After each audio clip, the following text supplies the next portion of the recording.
nyuma yaho bigaragariye ko hari imiryango nterankunga itegamiye kuri leta igira uruhare mu kuzamura ubukungu n'ubuzima bw'abanyarwanda hanyuma ikava mu bihugu n'ibikorwa byabo bigahagarara, umuryango utegamiye kuri leta ukora ibijyanye n'isanamitima uzwi ku izina rya RIHOA usanga ibikorwa by'imiryango nterankunga itegamiye kuri leta bikuriye kujya biramba. Mu biganiro by'iminsi 3 biri guhuza imiryango itegamiye kuri leta yo mu bihugu biri mu muryango w'ibiyaga bigari, hari kwigwa icyakorwa kugira ngo imishinga ibigamije guteza imbere abene gihugu igisigara ikorwa n'abagenerwa bikorwa, nkuko Simon Gasibirege umuyobozi w'umuryango nyarwanda utegamiye kuri leta yabidutangarije. Icyo dukora ntabwo ari kugira ngo twebwe tugende tubigishe gusa.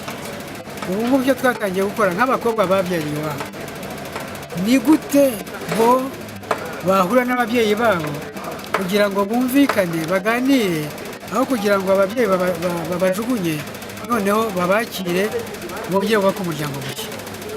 Ikindi cya kabiri, niba hari umuryango umugabo n'umugabo utabanaga neza, ni gute bo bavuye mu mahugurwa yacu cyangwa mu byo dukorana nabo ubwabo batangira gufasha abandi bashakanye bari kuri iyo misozi iwabo, nako bigenda.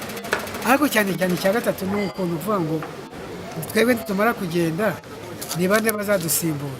Twebwe dufasha abafasha ibiganiro 30, 15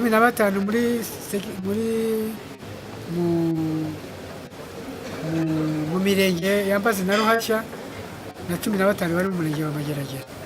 Abo bafasha ibiganiro ubu ngubu twarabahuguye, tubahugura ku buryo batanga ingando, tubahugura ku buryo bahuza abantu, ubu nibo basigaye babikora aho ngaho. Urumva rero no kugira ngo icyo dushaka kujyaho no kugira ngo aho kugira ngo tubigumane nk'amashyirahamwe, tubashyire mu Banyarwanda, Abanyarwanda nabo bamenye gukora ibyo dukora, hanyuma tugende duhimba ibindi. Nk'uko imiryango nterankunga itegamiye kuri leta igeraho ikava mu gihugu runaka hanyuma n'ibikorwa byabo bigahagarara, ibi bituma iterambere ryari rimaze kugerwaho risubira inyuma ndetse n'umusaruro witezwe kuri iyo miryango nterankunga ntugerweho. Abitabira ibiganiro byateguwe n'umuryango utegamiye kuri leta w'isanamitima baratangaza ko abagenerwa bikorwa bashobora guhungabana igihe babuze umuterankunga wabafashaga kandi batarigishijwe cyangwa ngo bahabwe inshingano zo gukora imishinga izanwa n'imiryango nterankunga itegamiye kuri leta mu gihugu runaka. Iyo umuterankunga abonetse, umuntu aba yumva ari umwana wari ubonye umubyeyi wo kumwita.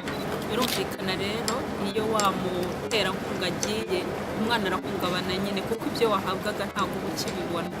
Ni ukuvuga hari ikintu gikomeye ubuguzi. Bari abantu ubundi ni sponsors, ni abantu nyine ni abaterankunga.